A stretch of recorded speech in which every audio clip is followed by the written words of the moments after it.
Tonight, breaking news as we come on the air reports a judge has been shot and killed in his chambers. The breaking developments unfolding right now. The governor of Kentucky moments ago revealing the judge was fatally shot in his chambers late today. What we now know about the judge's identity, the courthouse shut down. Pierre Thomas standing by with what we've just learned. The other breaking headline tonight, bombshell allegations in the key battleground state of North Carolina. Allegations involving the Republican candidate for governor of that state. CNN reporting Republican Mark Robinson, now the lieutenant governor, made disturbing comments on a porn website message board, reportedly calling himself a black Nazi, among other comments he allegedly made years ago. Robinson has been endorsed by Donald Trump, who called the candidate Martin Luther King on steroids. ABC News has yet to confirm CNN's reporting, but the candidate is responding tonight, denying it was him. Tonight, after pagers were detonated, killing dozens, injuring thousands, Hezbollah's leader accusing Israel of an act of war. Low-flying Israeli jets making a show of force as he was speaking. The real concern tonight over what could come next. Martha Raddatz standing by live in the region. Here in the U.S., American intelligence agencies accusing Iran of election interference. Iran allegedly hacking the Trump campaign, sending stolen information to the Biden campaign, what they sent. And authorities have said Iran also tried to hack into the Biden campaign as well. Election day 47 days away. Tonight, the key battle for Michigan. Vice President Kamala Harris with Oprah Winfrey. Winfrey, who says she's an independent, making the case that values and character matter most. The medical emergency on an American highway, the deputy climbing through the window of her cruiser into the pickup truck as they were both moving. The extraordinary images tonight. We're tracking severe storms this evening, damaging winds across several states, and the alerts now in the east for another system. Authorities investigating a dangerous fire on a dock, the flames shooting into the air from a boat, fireworks exploding. In New York City, the arrest after a subway train was stolen. Tonight, our social media platforms conducting vast surveillance on you, what the FTC said just today. And the stunning sight tonight over much of America, what so many Americans saw in the sky. From ABC News World Headquarters in New York, this is World News Tonight with David Muir. Good evening, and we begin tonight with the breaking news. Reports a judge has been shot and killed inside his chambers today. Kentucky Governor Andy Beshear just a short time ago revealing a district judge was fatally shot in his chamber. That courthouse has been shut down. We have just been told the judge's name tonight, Kevin Mullins. It happened at the courthouse in Letcher County in the southeast part of that state. ABC Chief Justice Correspondent Pierre Thomas has late reporting. Pierre, what have you learned? Tonight, the horror unfolding inside a Kentucky courthouse. District Judge Kevin Mullins shot and killed inside his chambers at the Letcher County Courthouse in Whitesburg, about 50 miles southeast of Lexington. Authorities swarming the scene, closing the courthouse, schools in the area placed on lockdown. And moments ago, in a stunning development, authorities announcing the arrest of Letcher County Sheriff Sean Steins, accusing him of the murder. At this time, we can confirm that the district judge was shot and unfortunately has passed away. This is still an isolated incident. We do have an arrest that was made. Mullins was appointed to the bench in 2009 by Governor Steve Beshear, the father of the current governor. David, tonight, a small community in mourning, with the governor saying there's just far too much violence in this world. David? Again, according to Kentucky's governor tonight, Judge Kevin Mullins has been shot and killed inside his courthouse chambers. Pierre Thomas with late reporting here. Pierre, thank you. As you learn more, we'll pass it along. Thank you. We're going to turn, meanwhile, to the other story breaking at this hour, bombshell allegations in the key battleground state of North Carolina. The allegations involving the Republican candidate for governor there. Tonight, Mark Robinson is now denying claims, a new CNN report that alleges he made disturbing comments on a pornography website in a message forum more than a decade ago. Among the comments he allegedly made, he called himself a black Nazi. And he's accused of making disparaging comments about Martin Luther King. Tonight, he is vowing to stay in the race. Robinson was endorsed by Donald Trump, who has called the candidate Martin Luther King on steroids. ABC has not confirmed the CNN report, but tonight that candidate responding before the report was even made public, saying it was not him. It's not just the governor's race being closely watched in that state. Of course, the presidential race, very close there as well. Here's Rachel Scott. Mark Robinson. Tonight, the Republican nominee for governor and the crucial presidential battleground of North Carolina is vowing to stay in the race after an explosive CNN report that he made a series of racist and inflammatory online posts, including one where he called himself a, quote, black Nazi. ABC News has not independently confirmed the reporting. CNN says Robinson made the comments between 2008 and 2012 on a pornographic website called Nude Africa. According to CNN, Robinson also posted comments saying slavery is not bad, adding he wished it would come back. Before CNN published its story, Robinson posting this video denying it all. Let me reassure you, the things that you will see in that story, those are not the words of Mark Robinson. North Carolina is a key battleground in the presidential election. Polls have shown Vice President Kamala Harris and former President Donald Trump neck and neck. Robinson even getting a coveted speaking spot at this summer's Republican National Convention. Hello, Greensboro. Trump has featured Robinson at his North Carolina rallies. This is Martin Luther King on steroids, okay? Now, I told that to Mark. I said, I think you're better than Martin Luther King. I think you are Martin Luther King ×2. But CNN alleges that in some of the online posts, Robinson actually attacked the slain civil rights hero Martin Luther King Jr., calling him a communist and using a racial slur. Tonight, his Democratic opponent in the governor's race, State Attorney General Josh Stein, releasing this statement saying North Carolinians already know Mark Robinson is completely unfit to be governor. Trump's advisors are keenly aware of just how important North Carolina is in this election. Donald Trump did endorse Mark Robinson back in March, but sources tell me the campaign was planning to put some more distance between Robinson and the former president. Tonight, in a statement responding to this news, the Trump campaign insists that North Carolina is vital to their chances of winning the White House in November. But notably, the Trump campaign did not mention Mark Robinson by name. And tonight, no word if he plans to appear with Donald Trump at his rally in North Carolina this weekend, David. Of course, that state being watched very closely for a multitude of reasons, all of these races. Rachel, thank you. In the meantime, to the escalating tensions tonight in the Middle East after those remote-controlled pager devices were detonated with deadly force over 2 days. Dozens killed, thousands injured. Hezbollah's leader tonight accusing Israel of an act of war. Images tonight of the second wave of attacks, walkie-talkies during a funeral for victims of the first round of attacks. Our team was just 20 feet away from one of those explosions as it unfolded. In the first attacks, pagers exploding in thousands of people's hands in their pockets. Hezbollah launching missiles into Israel now, promising the complete destruction of Israel. Today, Israeli fighter jets and airstrikes over Lebanon. Martha Raddatz from the region again tonight. Tonight, Israeli warplanes pummeling southern Lebanon, striking hundreds of rocket launchers in response to Hezbollah launching its own missiles, killing 2 Israeli soldiers. The Israeli military strikes following 48 hours of unprecedented explosive pager attacks on Hezbollah operatives that left dozens dead and thousands wounded. The leader of Hezbollah, Hassan Nasrallah, today calling it an act of war. But as he spoke, Israeli warplanes roared over Beirut. Our Marcus Moore was there. There were 2 huge sonic booms that shook the buildings here. People screamed, and clearly the tension is high all over Lebanon. Those pagers and walkie-talkies detonating wherever the operatives were at the moment. Watch. This mother and child barely avoiding injury. There is growing concern wireless devices could still be activated, the Lebanese military carrying out controlled explosions.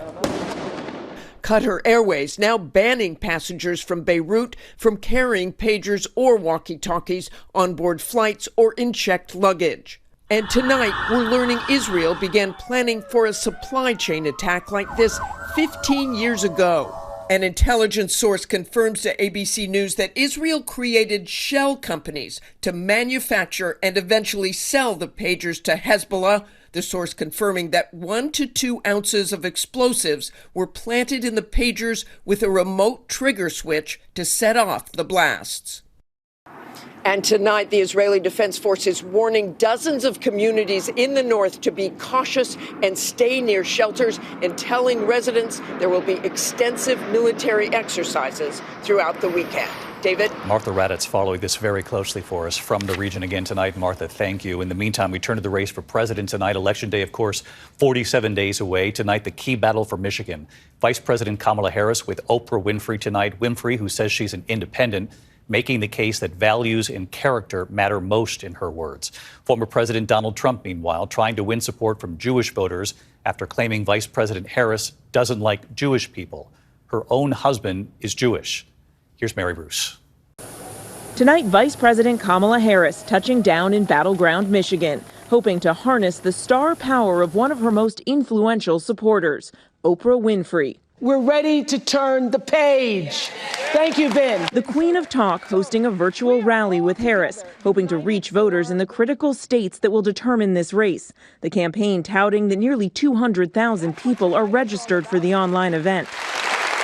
Tonight is all about leaving this moment here and figuring out what it is you can do in your own home, in your own community, in your own district to spread the word and spread the vote. Former President Donald Trump, meanwhile, back in Washington, joining one of his top donors, Miriam Adelson, at an event aimed at fighting anti-Semitism. Trump has said Jews who support Democrats, quote, have to have their head examined, and claimed Harris, quote, doesn't like Jewish people.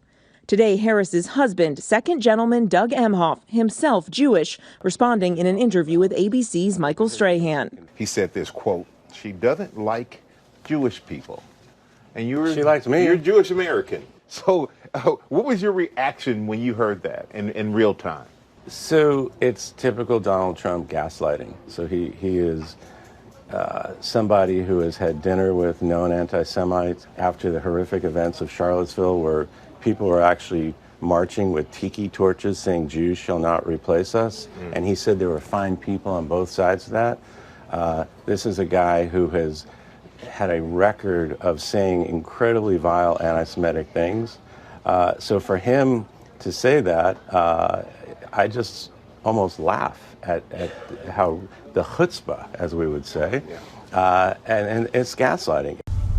Now, while Harris's event with Oprah here in Detroit is aimed at a broader audience, her campaign is well aware of just how critical this state is. A new Quinnipiac poll shows Harris leading slightly here in Michigan, 50 to 45%. David. Another very close battleground. Mary Bruce covering the campaign for us. Mary, thank you. We should mention much more of Michael's interview with Second Gentleman Doug Emhoff tomorrow morning on Good Morning America. In the meantime, tonight, U.S. intelligence accusing Iran of election interference in this country. Iran allegedly hacking the Trump campaign, sending stolen information to the Biden campaign, what they allegedly sent. And authorities have said Iran also tried to hack into the Biden campaign as well. Pierre Thomas on this story as well tonight. Tonight, the urgent investigation. Federal officials claiming Iranian hackers sent stolen information from Donald Trump's presidential campaign to political operatives associated with President Biden's campaign. National intelligence and security agencies, including the FBI, saying that in an attempt to influence the election, Iranian hackers sent unsolicited emails to members of Biden's team that included stolen, non-public material from former President Trump's campaign. Those emails, which were sent in late June and early July, right before Biden dropped out of the race, reportedly included vetting documents for potential Republican vice presidential candidates. The agency is saying there's no information suggesting that those recipients replied, but it's unclear tonight if any of them opened or forwarded the emails. Iran hacked into my campaign. I don't know what the hell they found. I'd like to find out. Couldn't have been too exciting. But they gave it to the Biden campaign. Tonight, the Harris-Walz campaign is condemning any foreign election interference. The Harris campaign says it's cooperating with authorities and acknowledges that a few individuals were targeted on their personal emails with what looked like a spam or phishing attempt. U.S. intelligence officials say Iran tried to hack into both the Biden and Trump campaigns, but was only successful against Trump. And David, authorities are warning that not only Iran, but also Russia and China will be expanding their election interference efforts as we get closer to Election Day. And we know you'll stay on this. Pierre Thomas tonight. Pierre, thank you. We're going to turn now to the dramatic rescue during a medical emergency playing out on an American highway. A deputy climbing through the window of her cruiser right into the pickup truck to help the driver in need as they both were moving. The extraordinary images tonight, and here's ABC's Trevor Ault. Tonight, this daring rescue caught on camera on a busy highway of a Detroit suburb. Watch as a Macomb County Sheriff's vehicle approaches that silver pickup truck, the 63-year-old driver in distress experiencing a medical emergency.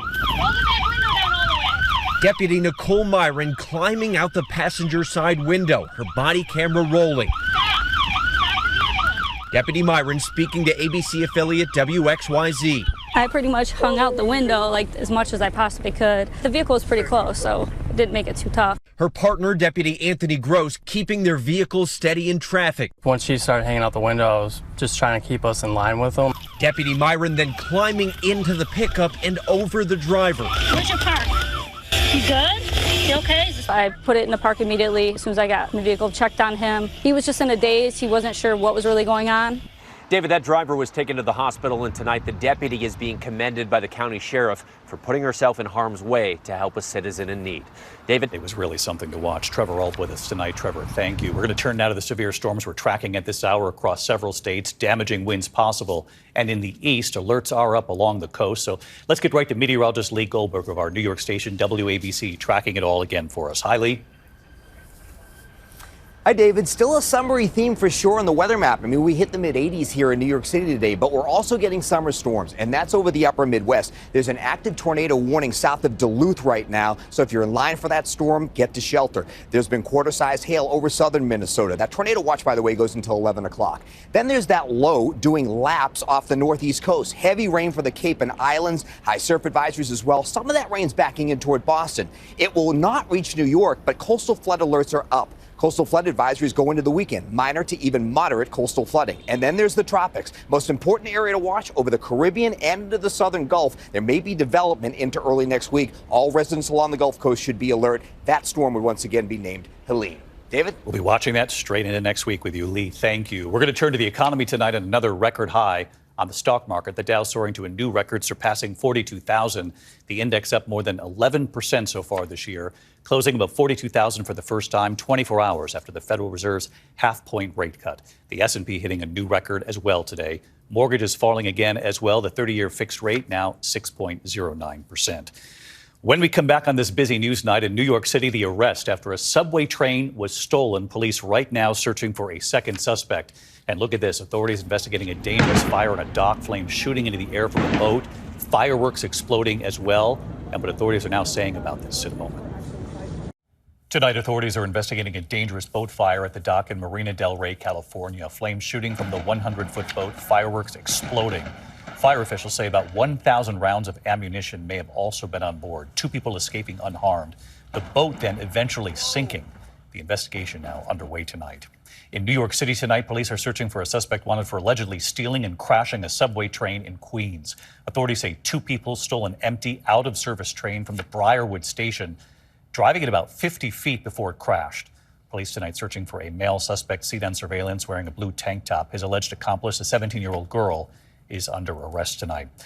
When we come back here, our social media platforms conducting vast surveillance on you, the eye-opening new federal report tonight and what they revealed, and the remarkable sight of the sky seen by millions of Americans, and you'll see it right here in a moment. To the index, and tonight, the new federal report on social media and surveillance of users, a new FTC report accusing many popular social media companies of, quote, vast surveillance of its users.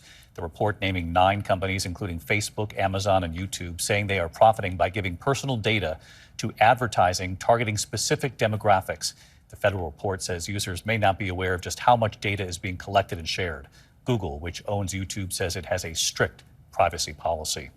When we come back here tonight, the stunning sight over much of America, what so many Americans saw in the sky, the remarkable images, right here in a moment. Finally tonight here, the beautiful moon. This is from Magna, Utah tonight, what they call a rare harvest blood supermoon occurring around the start of fall as the moon is especially close to Earth. In Fort Worth, Texas, time-lapse video showing the blood moon rising over the skyline there as day turns into night. And there it is in New York City, rising behind the Empire State Building. It wasn't just across the U.S. This is the moon shining bright over Ireland as well. I'm David Muir. I'll see you tomorrow. Good night. Thank you for making World News Tonight with David Muir, America's most watched newscast.